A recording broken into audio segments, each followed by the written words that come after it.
ओडिशा में एक स्थान है रेमुणा, जहां खीर चौरा गोपीनाथ जी का भव्य मंदिर स्थित है। वहां रात्रि में ठाकुर जी को 11 मिट्टी के स्कोरों में खीर का भोग लगाया जाता है और भोग लगने के बाद जितने दर्शनार्थी होते हैं सब में वह खीर प्रसाद स्वरूप बांटी जाती है। एक दिन की बात है, श्री माधवदास जी वृंदावन के महान संत जगन्नाथपुरी जा रहे थे। रास्ते में रुककर रेमुणा पहुंचे। उन्होंने सुना कि यहाँ गोपीनाथ जी को खीर का भोग लगता है, तो रुक गए, शायद कुछ प्रसाद मिल जाए। रात्रि में ठाकुर जी को शयन का समय हुआ। 11 सकोरों में खीर चढ़ाई गई। भोग लगने के पश्चात प्रसाद वितरण हुआ। भीड़ बहुत थी। माधवदास जी पीछे खड़े थे।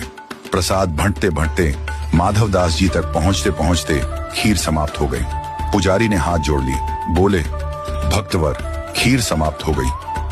माधवदास जी 3 दिन से उपवास में थे, परंतु फिर भी न किसी से बोले, न कुछ मांगा।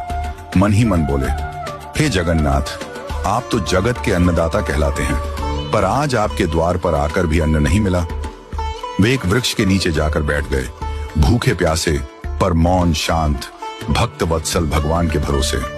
रात्रि में ठाकुर गोपीनाथ जी ने पुजारी को स्वप्न दिया, उठो, एक खीर का सकोरा मैंने बचा कर रखा है, जाओ उसे लेकर माधवदास को दो, वे भूखे हैं। पुजारी चौंक गए, बोले, प्रभु, मैंने तो 11 स्कोरे ही चढ़ाए थे और सब बांट दिए थे। ठाकुर जी मुस्कुराकर बोले, नहीं, 11वां स्कोरा मैंने चुरा लिया था, अपने प्रिय भक्त माधवदास के लिए। पुजारी दौड़े। उन्होंने सचमुच मंदिर में एक स्कोरा पाया, जो अन्य प्रसाद से अलग रखा हुआ था। खीर अब भी गर्म थी, सजीव थी, सजीवता का अनुभव हो रहा था।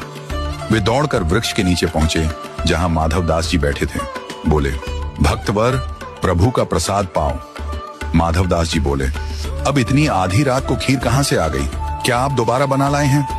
पुजारी भाव विह्वल होकर बोले, नहीं, प्रभु गोपीनाथ जी ने आपके लिए स्वयं चुरा ली थी खीर, आप भूखे ना रहें, इसीलिए। यह सुनते ही माधवदास जी प्रेम में झूम उठे।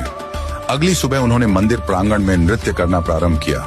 बोल उठे, वाह मेरे ठाकुर, दूसरे भगवानों को लोग चढ़ाते हैं, लेकिन मेरे ठाकुर जी तो चुराते हैं अपने भक्तों के लिए।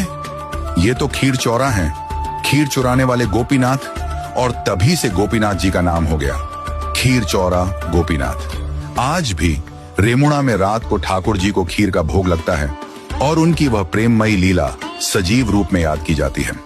भगवान कभी कभी भक्त के लिए चोर भी बन जाते हैं, क्योंकि उनका धर्म है भक्तों का रक्षक बनना।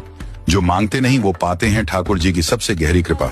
बोलिए भगवान जगन्नाथ जी की जय, संत माधवदास जी की जय। जय जय श्री राधे।